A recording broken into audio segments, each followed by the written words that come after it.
Tidak lupa pula saya ingin menyampaikan selamat Hari Natal dan selamat menyambut tahun yang baru, abad yang baru, milenium yang baru yang kita akan nikmati. Semoga demikian menjadi kemurahan Tuhan bagi kita sekalian untuk bisa menikmati suasana hari-hari mendatang, sekalipun suasananya masih sangat rahasia, bahkan samar-samar bagi kita sekalian. Namun demikian, kita jangan seorang pun yang harus berputus asa dengan melihat keadaan yang kita hadapi, kita alami sekarang ini. Biarlah kita menghadapi tahun yang akan datang ini dengan penuh pengharapan dari Tuhan kita Yesus Kristus. Saya ingin menyampaikan kepada sidang jemaat bahwa suasana kita pada hari ini masih merupakan suasana Natal, tapi di samping itu dalam sidang jemaat di Mojokerto ini, saudara-saudaraku sedang dalam keadaan duka cita dengan meninggalnya anak menantu dari Ibu Gembala setempat ini, dan jenazah tadi pagi sudah datang dari Jakarta dan sedang disemayamkan di kota Mojokerto. Demikian? Ya. Kita berdoa untuk ibu ini dan kita berdoa juga buat seluruh sidang jemaat supaya kejadian ini jangan mengganggu suasana pelayanan yang akan datang. Baik sekarang ini pelayanan dalam kebaktian Natal maupun suasana kebaktian kita selanjutnya. Kita akan bersama-sama berdiri, kita akan berdoa. Baik untuk kebaktian ini, kelanjutan pemberitaan firman, maupun kita akan berdoa buat sidang jemaat di Mojokerto dan khususnya buat keluarga Ibu Adi Wijaya Gembala dan merupakan ibu dari almarhum yang ibu mertua dari almarhum yang sudah mendahului kita. Mari kita tundukkan kepala dan kita akan berdoa bersama-sama. Kita tetap percayakan kepada Yesus Imam Besar. Dia akan menguasai kebaktian kita. Dia menguasai suasana kita, dia menguasai keadaan kita, dan di mana dia berada, suasana apapun juga akan diubahkan oleh Tuhan menjadi suasana bahagia, sebahagia suasana surga. Bapa di surga, dalam nama Tuhan Yesus Kristus dan oleh karena kasih kemurahan-Mu, kasih karunia yang Kau berikan kepada kami untuk bisa mendekatkan diri kami kepadamu pada hari ini. Kami berterima kasih untuk pimpinan-pimpinanmu yang sudah Engkau berikan kepada kami. Seluruh rombongan-rombongan dari luar kota Mojokerto maupun saudara-saudara kami yang datang dari Mojokerto, Kota Madia maupun dari kabupaten, sudah Engkau kumpulkan seberapa kami berada dalam ruangan ini. Sekarang kami menyatukan hati kami berdoa untuk sidang jemaat Mojokerto ini, untuk Ibu Adi Wijaya dan seluruh keluarga. Mohon hiburan, oh Tuhan, supaya suasana secara manusia berduka cita, tapi suasana itu jangan kiranya menguasai pelayanan mereka. Suasana itu jangan mempengaruhi perhatian mereka akan kelahiran Dikau di dalam dunia ini. Tuhan, kami berdoa, kami mohon kekuatan, kami mohon kemurahan-Mu buat sidang jemaat dan buat Ibu Adi Wijaya, seluruh keluarga. Tuhan, terima kasih, terutama istri yang ditinggalkan oleh suami. Kami doakan, mohon kekuatan daripada-Mu Tuhan. Terima kasih, biarlah firman yang disampaikan malam ini juga akan merupakan suatu kekuatan buat mereka sekalian, merupakan penghiburan yang ampuh, yang kuat, yang tangguh untuk memberikan mereka penghiburan. Terima kasih Tuhan. Demikian dengan jalannya kebaktian kami Tuhan. Biarlah Engkau Imam Besar hadir di tengah-tengah kami, menyatakan firman-Mu, menyatakan berita yang baik dari surga untuk sidang jemaat ini. Tuhan, terima kasih banyak, terima kasih.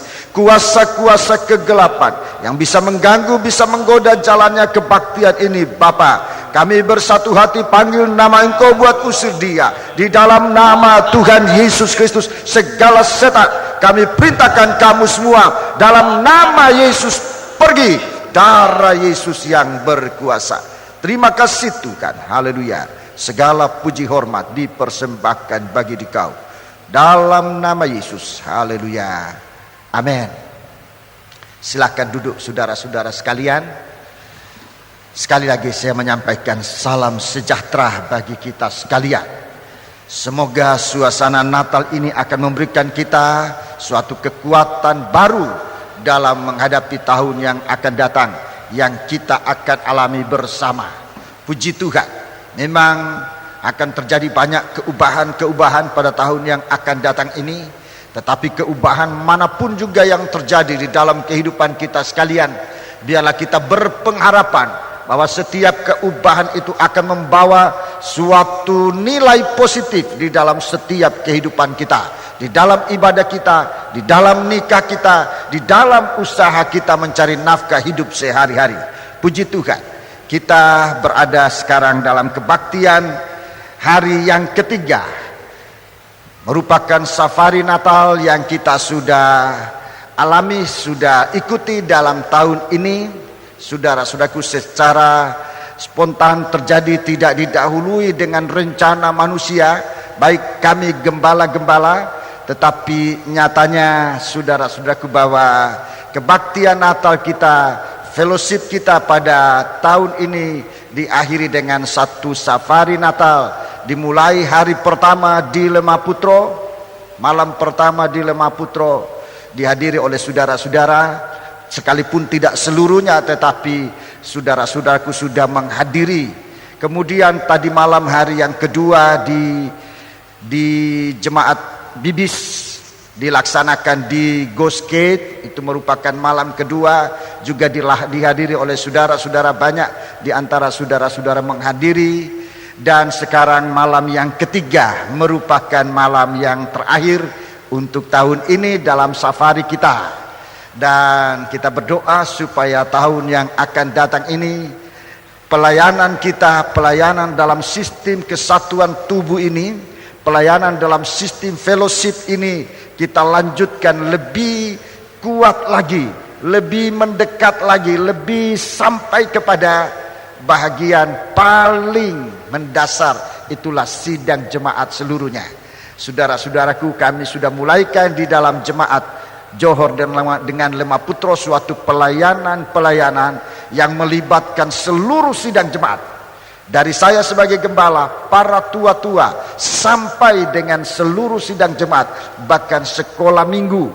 Saudara-saudaraku, mereka melibatkan diri dalam masing-masing tugas. Sebahagian merupakan rombongan yang pergi dalam pelayanan di mana-mana. Kemudian sebahagian yang berkorban dan berdoa. Tinggal di Surabaya, mereka sepanjang setiap hari ada kebaktian persekutuan dimanapun diadakan. Tim kita yang ada di Surabaya, mereka tekun dalam doa dan berpuasa. Saudara-saudaraku, dan saya merasakan suatu kekuatan dan pertolongan dalam sistem semacam ini. Kami baru saja pulang dari Jayapura, saudara-saudaraku, dalam satu kebaktian kebangunan rohani yang tim dari Mojokerto juga hadir, saudaraku, beberapa orang hadir. Tetapi itu bagi kami sudah merupakan satu perwakilan yang sangat membahagiakan kami bersama. Dari tim dari Bibis juga, dari GBIS mungkin juga hadir pada malam ini, tetapi mungkin mereka ada acara. Tetapi saudara-saudaraku, saya sudah melihat bahwa kebaktian semacam ini sangat menguatkan iman, menghapuskan hal-hal yang negatif, sehingga kita bisa kembali kepada suatu kesatuan yang disebut tubuh Kristus. Semoga kebaktian semacam ini akan membangunkan iman kita, menggairahkan kita untuk menyatu di dalam Tuhan kita Yesus Kristus. Sesungguhnya kebaktian Natal kita pada tahun ini, saudara-saudaraku, sudah dimulai dari sekolah minggu, merupakan satu kebaktian persekutuan dihadiri oleh begitu banyak sidang jemaat yang ikut dari Surabaya.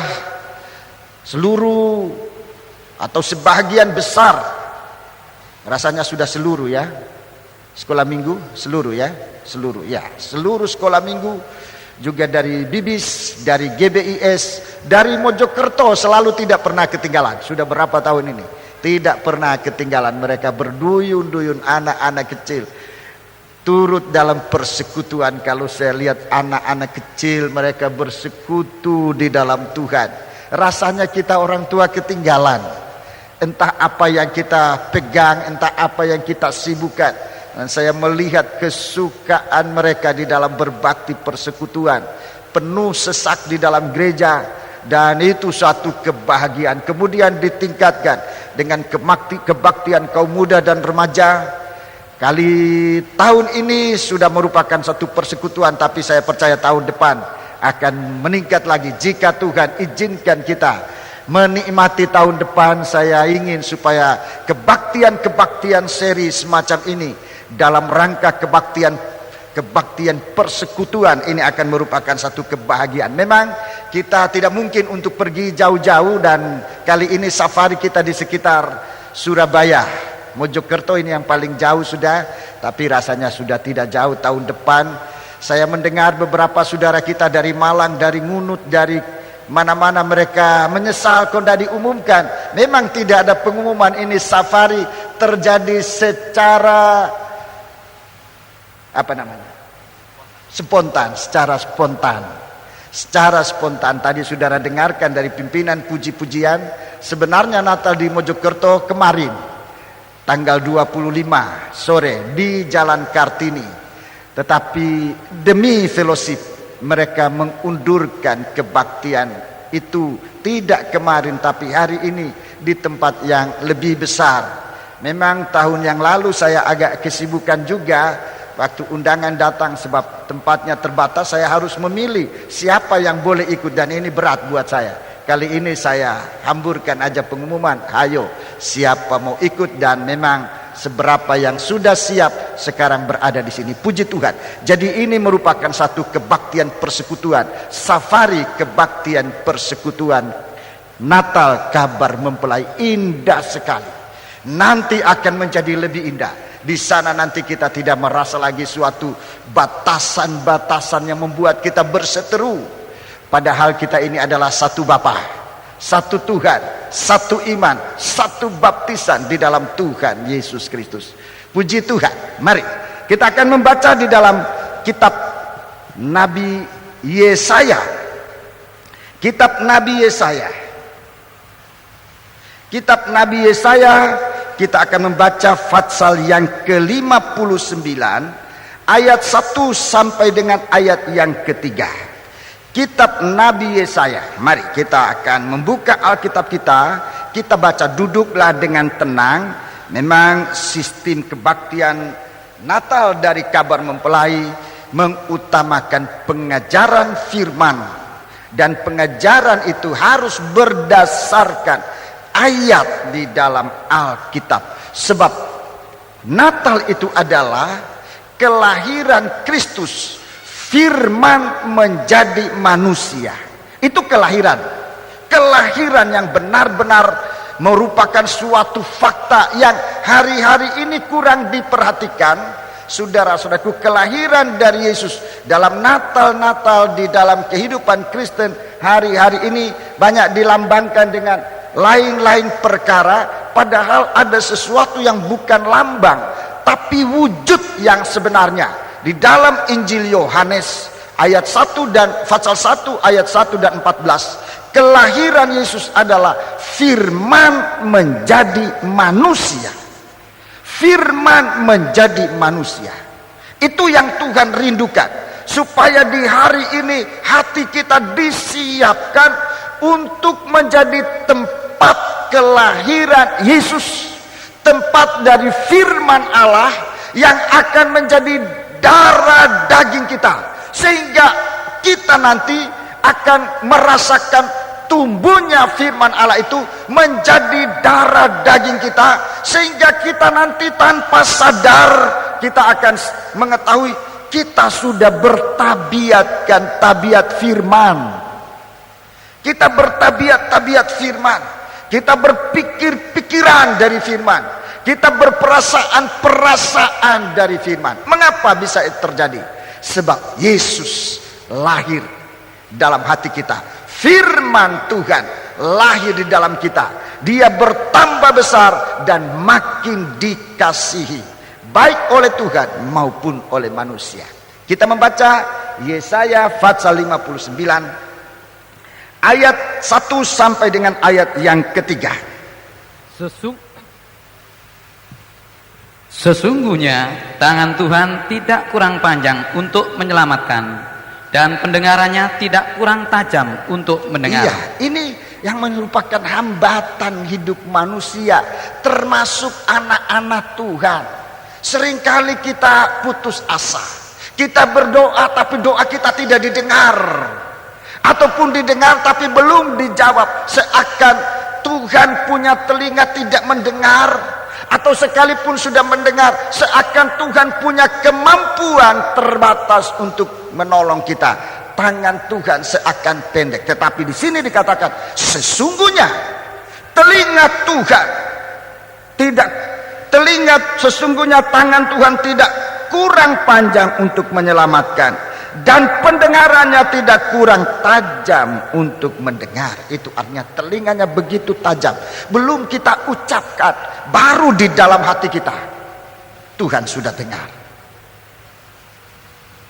Tuhan dengar. Begitu pekanya telinganya Tuhan, begitu mampunya kuasa tangan Tuhan. Sekarang ayat 2. Tetapi yang merupakan pemisah antara kamu dan Allahmu, Ya, antara kamu dan Allahmu ialah segala kejahatanmu. Ya, ialah segala kejahatanmu. Dan yang membuat dia menyembunyikan diri terhadap kamu sehingga ia tidak mendengar ialah segala dosamu. Segala dosamu. Terus, Sebab tanganmu cemar oleh darah dan jarimu oleh kejahatan. Mulutmu mengucapkan dosa, lidahmu menyebut-nyebut kecurangan. iya, terima kasih. Saudara-saudaraku, saya ingin mempertanggungjawabkan berita yang saya sampaikan pada hari Natal ini, dalam safari Natal 3 hari ini. Pada kebaktian pertama, saudara-saudaraku, berita hari Natal, firman Tuhan yang disampaikan pada hari pertama adalah untuk menghapuskan segala aib dan segala kemustahilan. Jadi Tuhan datang, saudara-saudaraku, lahir ke dunia ini, firman Tuhan disampaikan untuk menghapuskan segala aib, cacat celah manusia ini. Sebab kita nanti akan ditampilkan tanpa cacat celah. Tapi juga menghapuskan segala kemustahilan. Di dalam Tuhan tidak ada yang mustahil. Dan ini yang merupakan beban hidup manusia. Manusia ini hidup dengan tanda aib, kecelaan. Tidak ada seorang pun yang sempurna. Dan ini ketidaksempurnaan ini merupakan suatu beban hidup manusia, sadar atau tidak sadar, tetapi sudah merupakan beban hidup manusia. Saudara-saudaraku, juga keterbatasan manusia, punya kemampuan berpikir terbatas, punya kemampuan bergerak terbatas, punya kemampuan harta benda juga terbatas. Tapi firman Tuhan sudah disampaikan untuk menghapuskan baik segala cacat celah manusia maupun menghapuskan segala kemustahilan yang selalu menghalangi hidup manusia. Pada malam yang kedua, saudara-saudaraku, tadi malam di Goske, firman Allah disampaikan untuk menghapuskan segala perbedaan. Sehingga dia oleh firman-Nya, dia mempersekutukan kita umat Tuhan yang ada di bumi, bahkan yang sudah ada di surga, saudara-saudara, untuk menempatkan Kristus sebagai kepala. Perbedaan-perbedaan yang ada sekarang ini sudah merupakan satu pemicu derita hidup manusia. Banyak perbedaan-perbedaan yang ada dalam hidup manusia. Sehingga manusia tidak bisa menjadi satu, saudara-saudara. Sementara kita dilanda oleh gelombang percobaan yang begitu hebat, kita hanya berada dalam satu perahu yang kecil di tengah lautan yang besar. Yesus ada, tetapi dia tidur. Waktu dia bangun, dia menghentikan laut itu, supaya dia menghapuskan segala perbedaan-perbedaan yang ada di antara manusia. Perbedaan suku, bangsa, dan bahasa itu nanti akan menjadi satu kesatuan di dalam Tuhan. Manusia mengusahakan untuk persekutuan, dan begitu banyak biaya sudah dikeluarkan untuk mencapai persekutuan ini. Tetapi di luar Kristus ini, saudara-saudaraku, manusia terlalu sulit. Nyatanya demikian sulit, sampai hari ini manusia belum mencapai persekutuan yang sesungguhnya. Firman Allah, Yesus datang sebagai kepala untuk tubuhnya. Ini bicara juga tentang kesatuan, kepala dan tubuh. Untuk satu kepala hanya satu tubuh. Sekarang kita terpecah-pecah, seakan banyak tubuh Kristus. Tubuh Kristus itu cuma satu. Di dalam Efesus pasal 4, tubuh Kristus itu cuma satu. Kepala pun cuma satu. Untuk satu kepala cukup satu tubuh. Untuk satu tubuh cukup untuk satu kepala. Tidak usah lebih. Dan ini berita yang kedua pada Natal. Safari Natal ini menghapuskan segala percobaan, sehingga Tuhan bisa menempatkan diri sebagai kepala. Dan kalau Kristus menempatkan diri sebagai kepala, kita benar-benar menjadi satu kesatuan dengan satu komando. Itulah dari dia, Yesus sang kepala, dia mempelai laki-laki dari surga. Malam ini kita melihat keadaan manusia. Manusia hidup dalam keadaan berbeban berat. Saudara-saudaraku, ada ibadah, ada doa, tetapi ibadah seakan tidak ada hasil. Saudara-saudaraku, pelayanan ada, tetapi seakan belum ada hasil. Seakan kita melayani Tuhan yang tuli, seakan kita melayani Tuhan yang tepok, yang lumpuh, yang tidak mampu menolong kita. Tetapi sebenarnya Tuhan itu Tuhan yang menyembuhkan orang yang tuli. Tuhan itu Tuhan yang menyembuhkan orang yang tepok dan lumpuh, supaya menjadi satu manusia yang sempurna di hadapan dia, tanpa cacat dan celah. Tapi apa sebenarnya yang ada di dalam manusia? Nabi Yesaya jelas mengatakan, apa yang memisahkan kamu dengan Tuhan adalah karena dosa dan kejahatanmu. Dosa dan ketidakbenaran.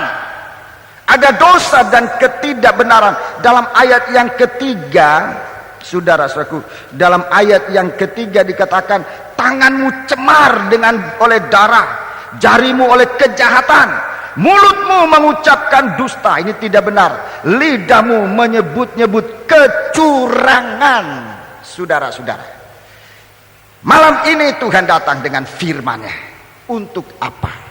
Dalam berita Natal yang kita terdengar pada malam ini, saudara, Tuhan datang untuk menghapuskan segala dosa dan ketidakbenaran. Yesus lahir untuk menghapuskan segala dosa dan keadaan tidak benar, saudara-saudara, supaya kehidupan kita menjadi satu kehidupan yang diberkati oleh Tuhan. Kita dengar nanti, kalau dosa ini dihapuskan, maka kita akan hidup bersama Dia, Immanuel, yang artinya Allah bersama-sama dengan manusia. Perkataan Allah bersama-sama dengan manusia itu bukan sekedar berteman, bersahabat, bukan, tetapi seperti kepala dan tubuh yang tidak akan pernah berpisah. Itu Immanuel. Jadi Immanuel itu bukan hanya kalau kita sakit kita butuhkan Tuhan sebagai dokter. Memang Dia dokter yang ajaib. Mungkin waktu kita berduka cita kita perlukan Dia sebagai penghibur. Memang Dia menjadi penghibur. Tetapi saudara-saudaraku, bukan sekedar itu. Kita harus tingkatkan meningkatkan hubungan kita dengan Tuhan, yaitu seperti kepala dan tubuh. Seperti kepala dan tubuh.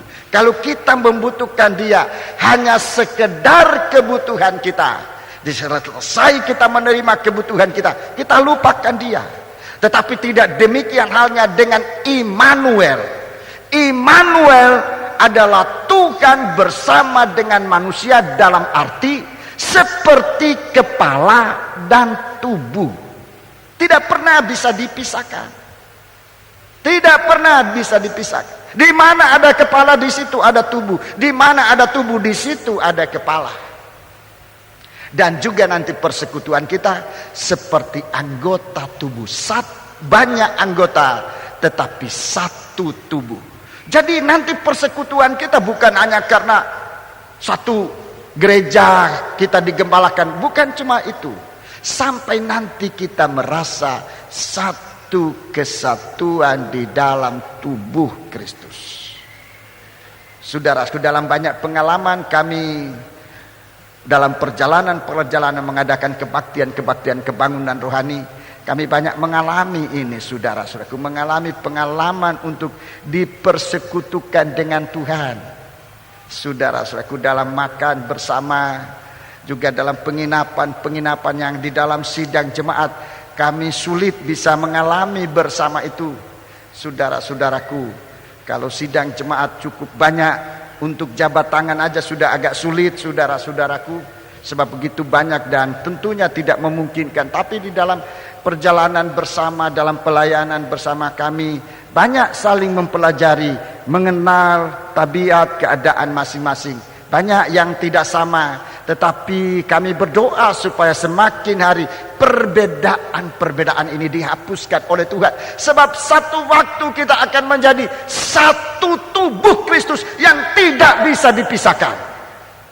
Tidak bisa dipisahkan, saudara-saudaraku. Sekarang kalau hubungan kita hanya organisasi, hari ini kita senang di sini, besok daya kita keluar. Memang hanya organisasi. Tetapi kalau hubungan kita meningkat menjadi anggota tubuh Kristus, apapun keadaan, saudara-saudara, apapun keadaan, kalau tangan ini kotor tidak langsung dipotong, dicuci. Tidak langsung dipotong, dicuci. Kalau rambut ini tidak rapi, tidak langsung dibuang aja, disisir dulu. Kalau memang sudah terlalu merepotkan, ya baru digunting. Tapi itu pun yang melakukan adalah Tuhan. Jadi kehidupan jemaat nanti akan begitu rapi tersusun. Alkitab mengatakan begitu rapi tersusun. Malam ini Natal kita memberitakan tentang Yesus menghapuskan segala dosa dan segala yang tidak benar. Saudara-saudara, mari kita membaca itu di dalam Injil Matius pasal yang pertama. Injil Matius pasal yang pertama, kita lihat di sana, saudaraku. Injil Matius pasal pertama, kita melihat di sana bagaimana Yesus telah lahir bagi kita sekalian. Injil Matius pasal yang pertama, kita membaca ayat yang ke-18. Kelahiran Yesus Kristus adalah seperti berikut. Pada waktu Maria ibunya bertunangan dengan Yusuf, ternyata ia mengandung dari Roh Kudus sebelum mereka hidup sebagai suami istri. Karena Yusuf suaminya seorang yang tulus hati dan tidak mau mencemarkan nama istrinya di muka umum, ia bermaksud menceraikannya dengan diam-diam. Tetapi ketika ia mempertimbangkan maksud itu, malaikat Tuhan nampak kepadanya dalam mimpi dan berkata, "Yusuf anak Daud, janganlah engkau takut mengambil Maria sebagai istrimu, sebab anak yang di dalam kandungannya adalah dari Roh Kudus." Perhatikan ayat 21. Ia akan melahirkan anak laki-laki dan engkau akan menamakan dia Yesus, karena dialah yang akan menyelamatkan umatnya dari dosa mereka. Ya, terima kasih. Ialah yang menyelamatkan umatnya. Ialah yang menghapus segala dosa umatnya. Saudara-saudaraku, kita lihat bagaimana keadaan pada waktu itu. Pada waktu Maryam ternyata mengandung sebelum mereka bersekutu sebagai suami istri. Apa yang timbul dalam hati dari Yusuf adalah bahwa ada dosa antara terjadi di dunia ini. Dosa akan meningkat, dosa makan minum, sampai dengan dosa seks. Itu puncak dari dosa di akhir zaman menjelang kedatangan Tuhan. Apa yang bisa menghapuskan dosa ini? Apa yang bisa menghapuskan dosa ini? Coba kita lihat, kita telusuri di sini. Yusuf ini bukan orang biasa. Yusuf ini seorang yang jujur. Yusuf seorang yang tulus. Tetapi dengan ketulusan Yusuf, dia tidak mampu untuk mempertahankan nikahnya yang diancam dengan perceraian bahkan kematian. Sebab Maryam ini harus dilempar dengan batu. Yusuf seorang jujur, Yusuf seorang tulus. Tetapi ketulusan dari Yusuf belum mampu untuk menyelamatkan nikahnya. Jangankan nikahnya, menyelamatkan dirinya juga tidak mampu, saudara-saudara. Sebab kemudian dia menggunakan pikirannya. Sesudah ketulusannya tidak mampu untuk menerima kenyataan, saudara-saudaraku, dia menggunakan pikiran. Daripada saya mempermalukan dia, lebih baik saya tinggalkan diam-diam. Coba sudah lihat masalah dalam nikah sekarang ini yang penyelesaiannya tidak tepat.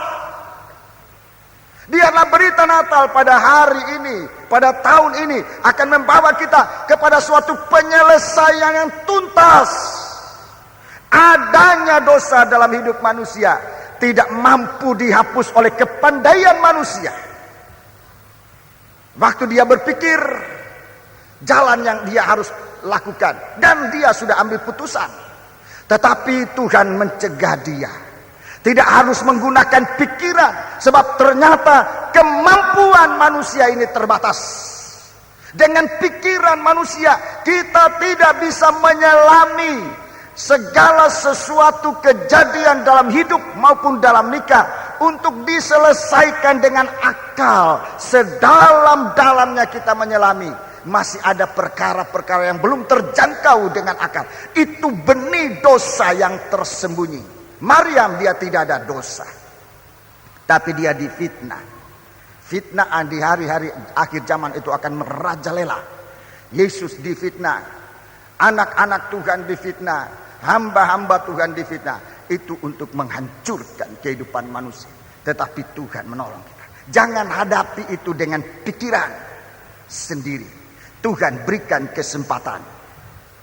Di mana Yusuf ini tertidur. Tertidur artinya dia tidak menggunakan pikiran. Waktu Yusuf dia tertidur, dia tidak pakai pikiran.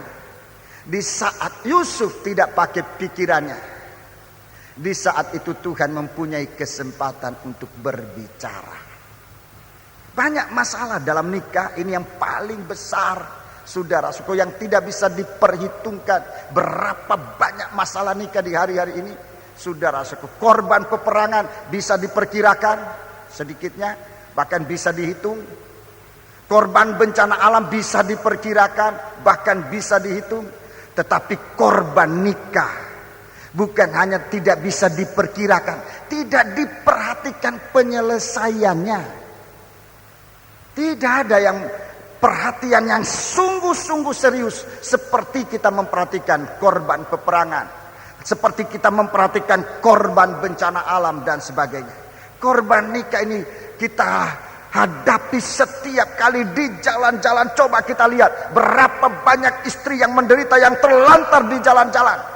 Dan bahkan menjadi, maafkan para ibu-ibu, bulan ini bulan kaum wanita, maafkan kalau saya menggunakan istilah ini. Berapa banyak kaum wanita menjadi korban kekerasan, dan mereka menjadi wanita tunasusila. Ini korban di mana penyelesaian masalah tidak tuntas.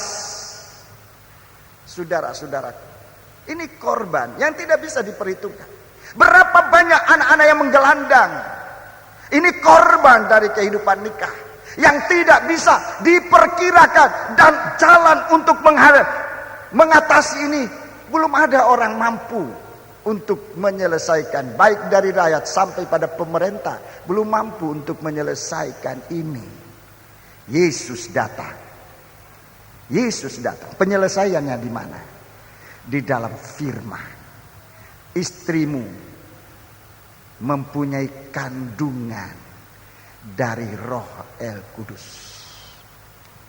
Saudara-saudara, gereja Tuhan ini gambaran dari istri dari Yesus Kristus Tuhan kita. Apa yang menjadi kandungan dalam hati kita? Apa yang menjadi kandungan dalam hati kita? Kalau kandungan hati kita ini berisikan dosa dan ketidakbenaran, segala masalah akan tertimbun-timbun dalam kehidupan kita. Tapi biarkan kehidupan kita dengan segala penyerahan penuh kepada Tuhan, membiarkan Roh Kudus turun masuk sekalipun kita tidak mengerti.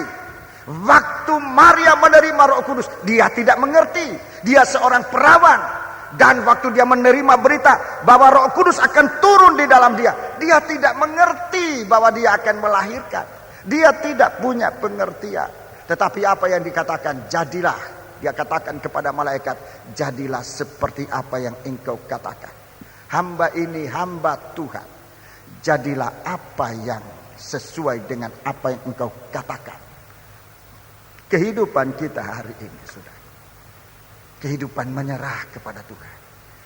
Kalau tadi saya katakan Yusuf bermimpi, saya tidak menyuruh kita untuk bermimpi-mimpi. Sebab hari ini Tuhan sedang membukakan rahasia firman. Di hari-hari ini kitab-kitab suci ini dibukakan untuk dibaca. Rekan-rekan hamba Tuhan, kita adalah gembala-gembala. Kita menerima berita dari Tuhan. Kita membaca kitab-kitab ini, saudara-saudara. Kita membaca kitab-kitab supaya kita jelaskan kepada sidang jemaat, agar sidang jemaat mempunyai satu kandungan. Apa kandungan dalam sidang jemaat? Menerima firman Allah di dalam hatinya. Di dalam Injil Matius ini, Maria menerima Roh Kudus di dalam hatinya. Di dalam Injil Lukas pasal yang kedua, pasal yang pertama, saudara-saudaraku, Maria menerima firman itu di dalam hatinya. Di dalam surat 1 Yohanes pasal 4, kita menerima kasih Allah di dalam hati. Ini harus menjadi kandungan di dalam hati kita, yang harus nanti dilahirkan suatu fakta, aktivitas dari firman, aktivitas dari Roh Kudus, aktivitas dari kasih Allah, aktivitas dari firman Allah, aktivitas dari kasih Allah, untuk membawa kita selalu bisa mengenal Tuhan. Alangkah indahnya orang mengenal Tuhan. Siapa dia mengenal Tuhan?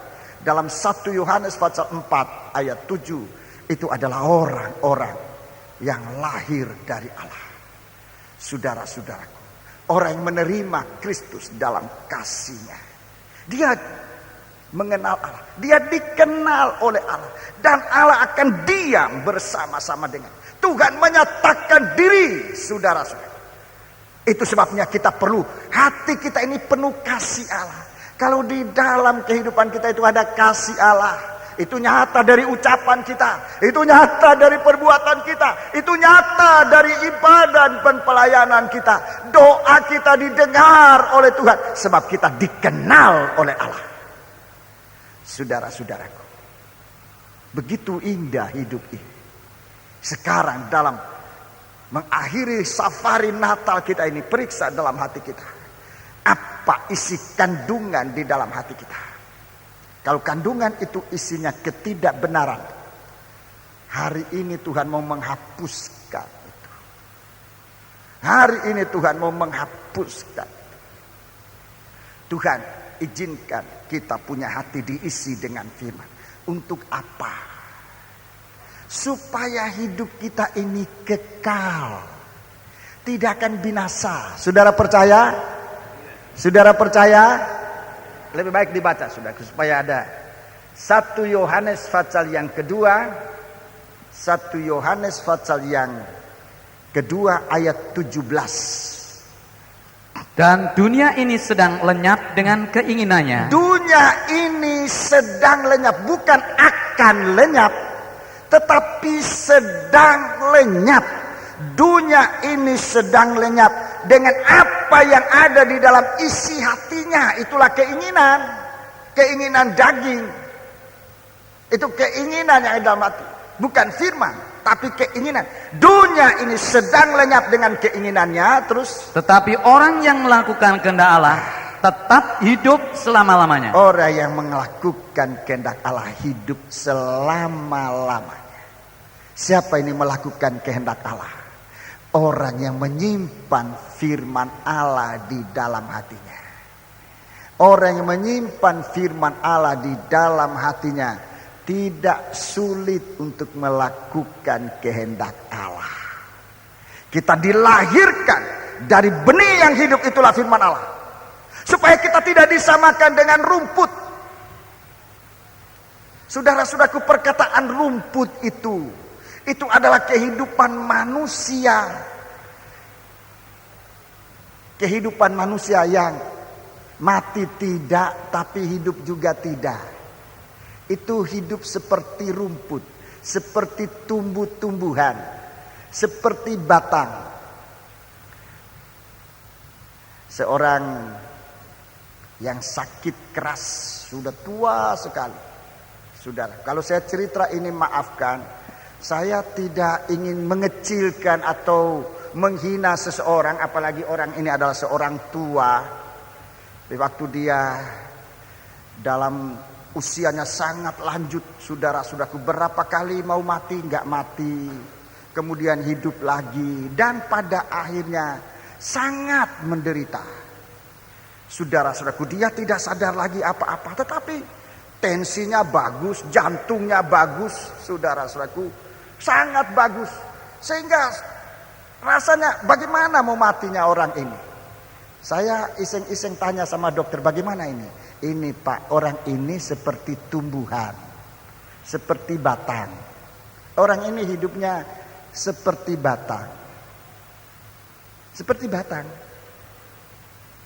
Bukan batang dalam arti jenazah ya, batang. Bukan, batang. Bukan batang.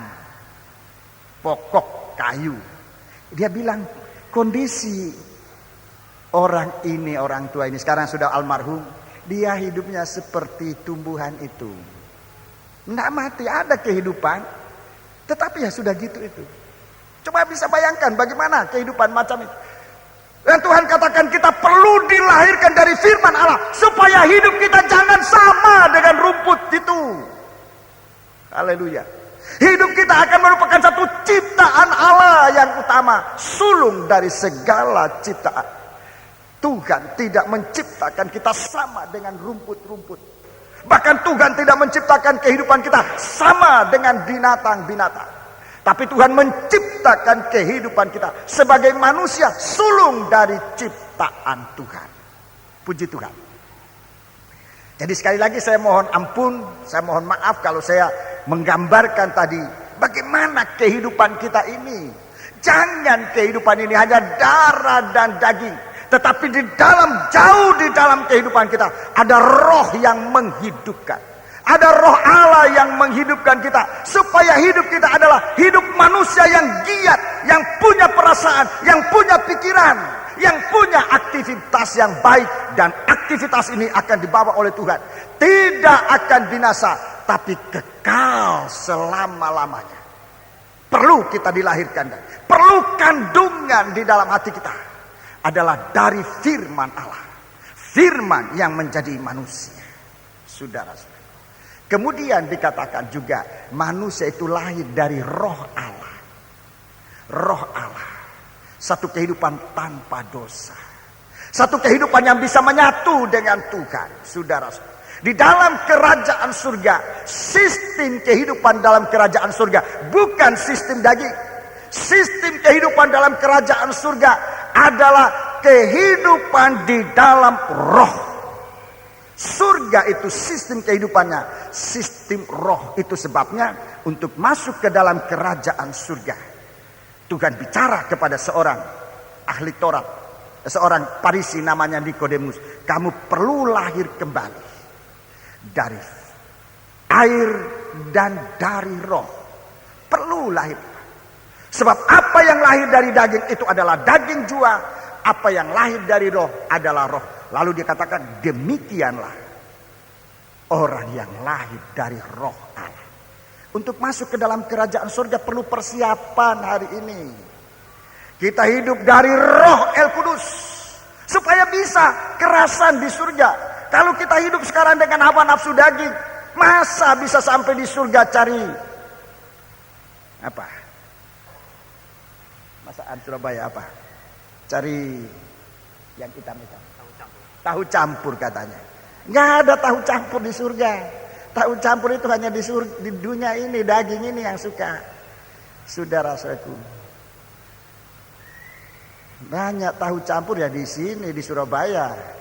Tapi di surga nggak ada. Kalau kita terikat dengan tahu campur, sampai di surga pasti tidak kerasan. Kita minta pulang ke Surabaya tapi tidak bisa.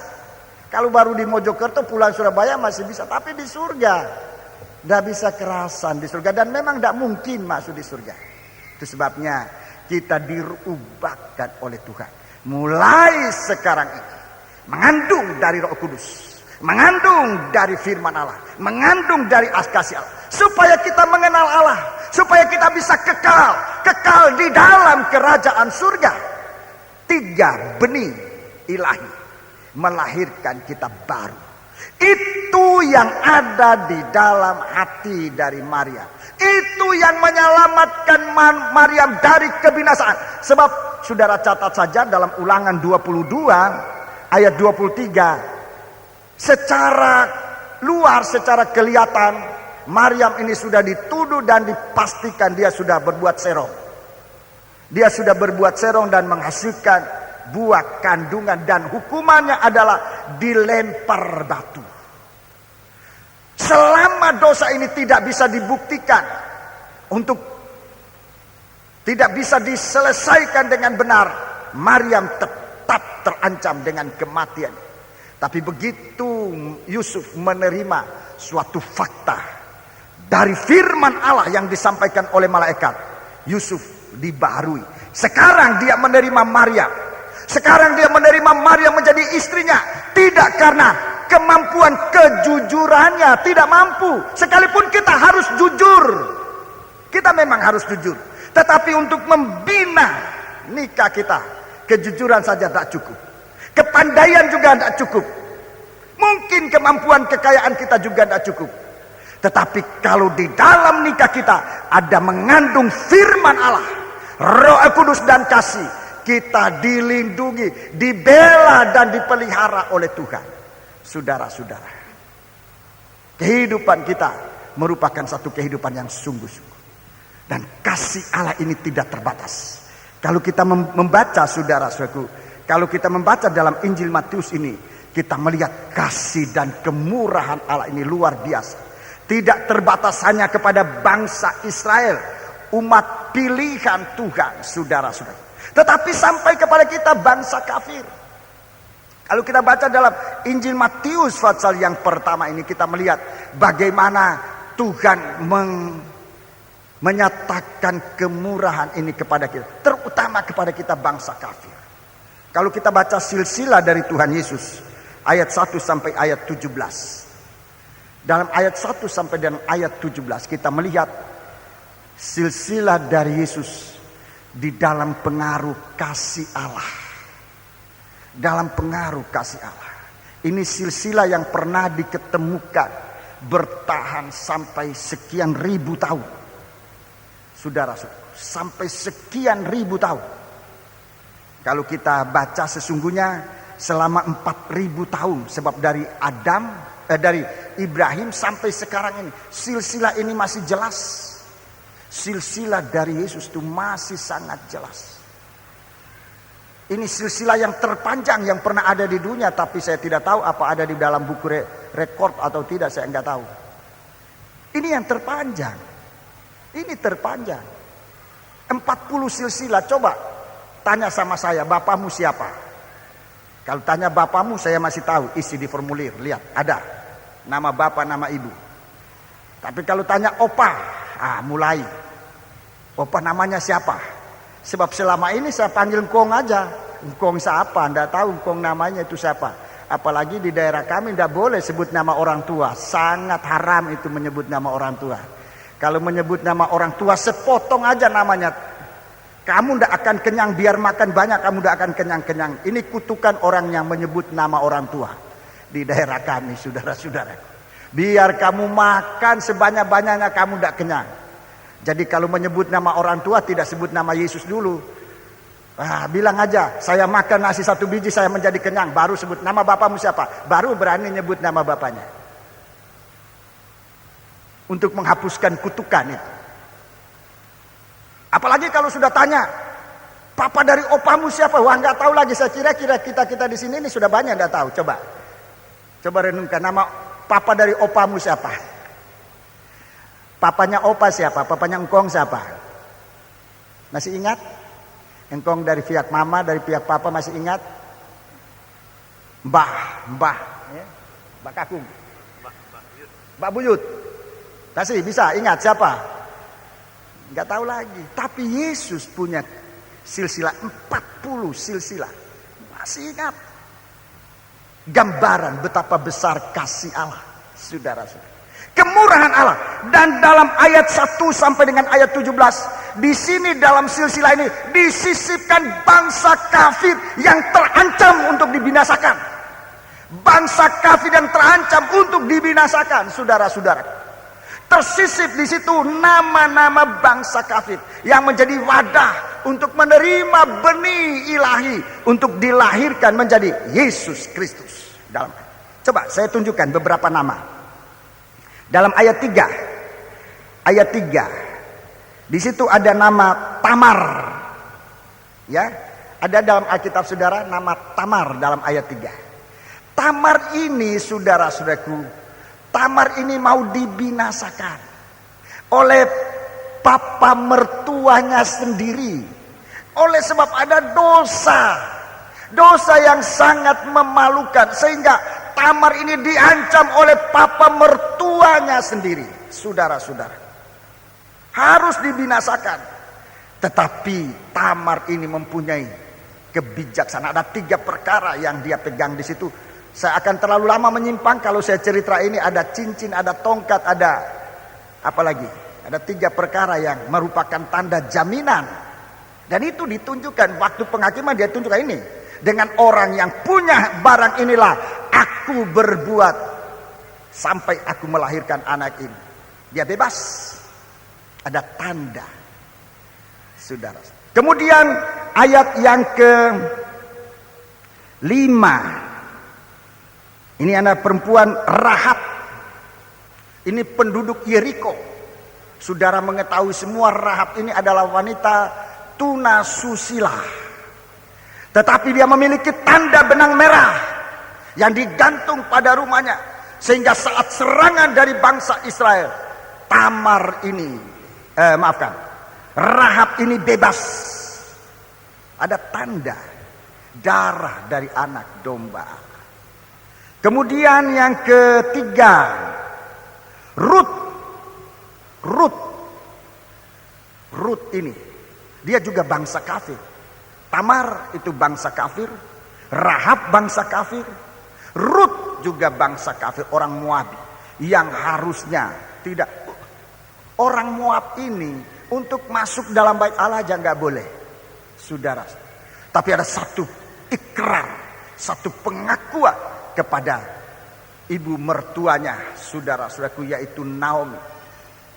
Dia katakan, Tuhanmu akan jadi Tuhanku, bangsamu akan menjadi bangsaku. Di mana engkau mati, di sana. Di mana engkau bermalam, aku juga di sana. Di mana engkau mati, aku juga ada di sana. Dia tidak mau dipisahkan. Ini tekad seorang kafir. Kalau kita mengikut Tuhan ini, hanya mau ikut Tuhan waktu berkat. Ya, bahasa Surabayanya apa? Ake tunggale. Ya, ake tunggale nengono. Nggih. Kalau waktu berkat ikut Tuhan ya ke tunggale. Tapi bagaimana kalau ikut Tuhan? dalam suasana sengsara, apa masih ikut Tuhan? Dalam ancaman, apa masih ikut Tuhan? Rut tipe dari bangsa kafir yang bukan nekat, ini bukan nekat, tapi kasih Allah membara di dalam. Itu diakui oleh Boas. Kasih dari Rut semakin hari semakin bertambah. Ini luar biasa. Kita bangsa kafir ini sesungguhnya dikaruniakan oleh kasih Allah dalam kehidupan kita. Bukan kasih yang semakin merosot, tapi kasih yang semakin membeludak dalam hati kita, dalam kehidupan kita. Sampai apapun yang menjadi sorotan, yang menjadi ancaman kehidupan kita, tetap ikut Tuhan. Ini Rut, ini wanita kafir yang keempat. Kemudian ayat yang keenam, ini orang keempat, istri Uria. Uria ini juga orang kafir, orang Het. Tapi dia melibatkan diri menjadi tentara dalam bangsa Israel. Dia mati oleh ulah dari sang raja yang tidak mau berperang. Kita lihat cerita dari Uria ini. Begitu hebat sungguh-sungguh. Istrinya dalam penampilan yang begitu indah, begitu cantik. Gambar dari gereja bangsa kafir. Kita bangsa kafir yang hidup dibina, dipeliharakan oleh Tuhan. Saudara-saudaraku, tidak kompromi dengan daging, tapi kita hidup bagi kemuliaan Tuhan. Hidup kita akan ditampilkan kehidupan kita.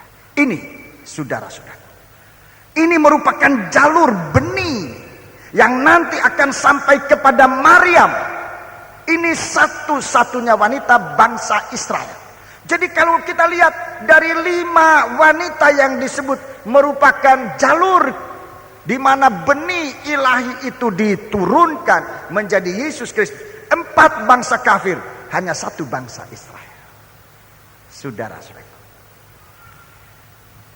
hanya 1 bangsa Israel. Sekarang benih ini apa? Dalam Roma pasal 11. Dalam Roma pasal 11, di situ kita harus berada. Saya tidak akan sempat menjelaskan secara rinci pada kesempatan malam ini. Tapi saya akan tunjukkan Roma pasal yang ke-11. Roma pasal yang ke-11. Kita membaca itu.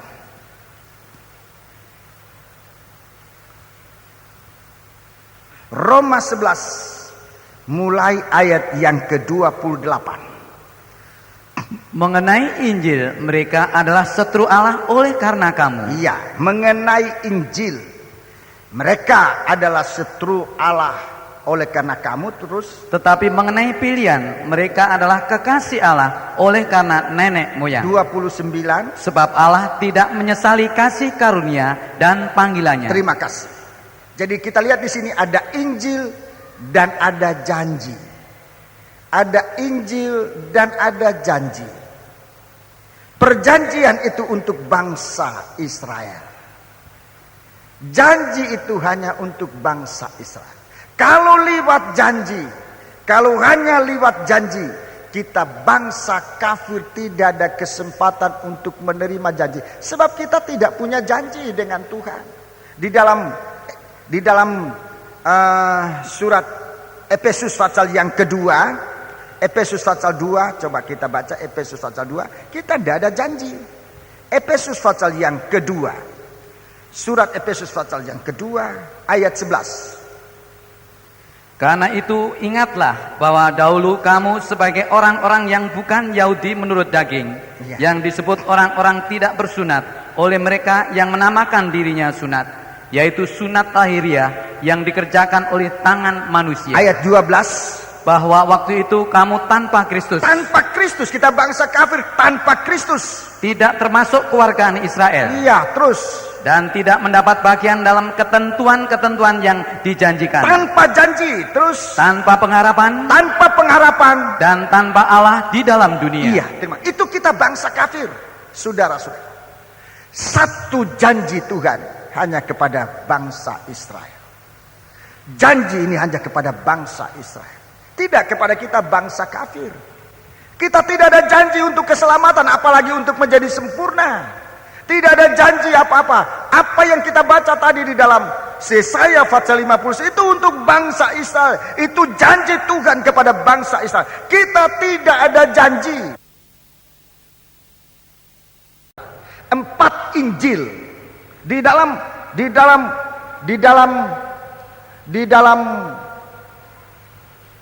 Injil Matius pasal 1 tadi yang memang dalam pengajaran tabernakel itu merupakan pintu gerbang.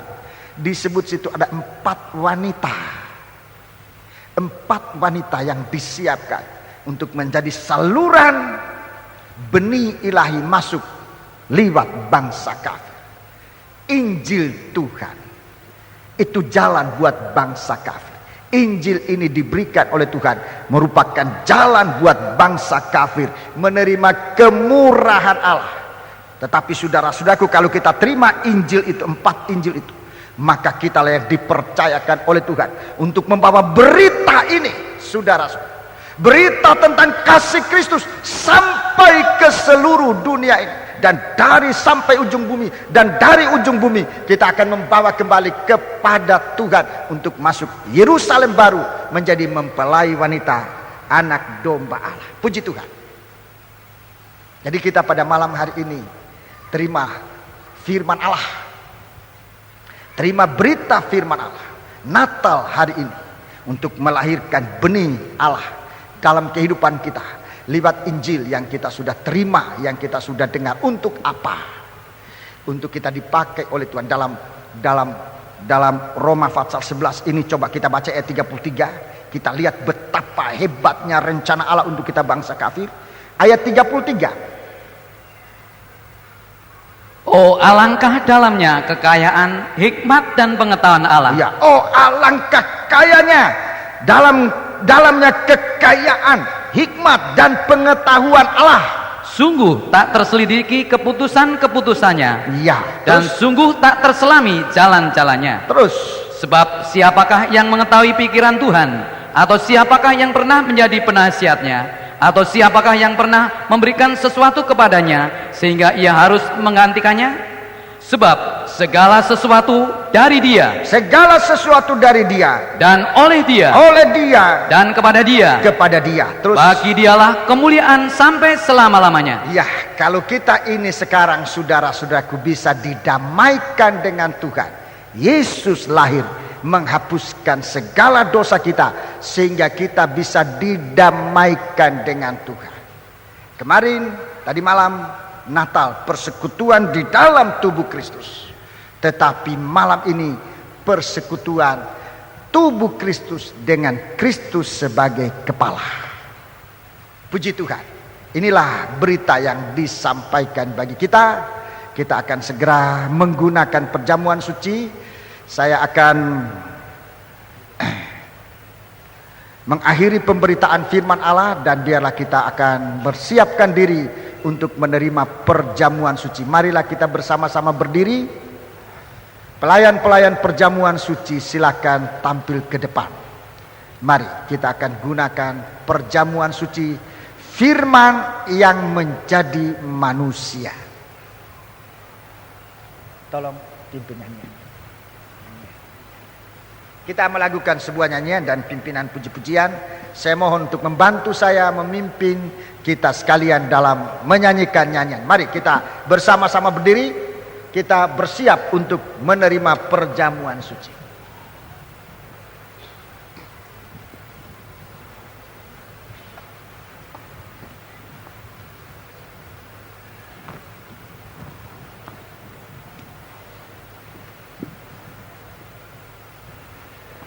Haleluya.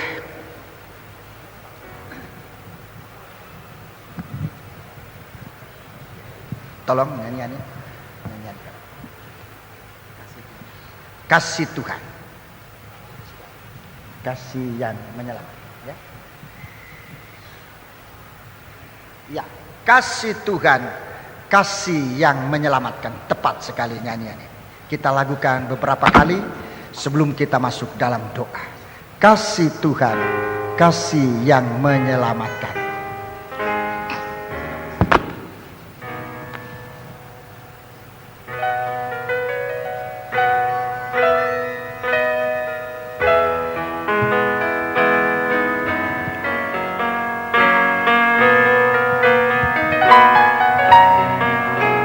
kasih Tuhan, Haleluya. kasih yang menyelamatkan, kasih Tuhan tak berkesudahan.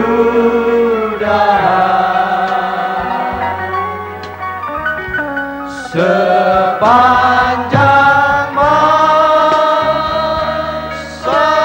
jiwaku merindu, sebab keagungan kasih ilahi. Firman Tuhan. Firman Tuhan, firman yang menyelamatkan, firman Tuhan tak berkesudahan.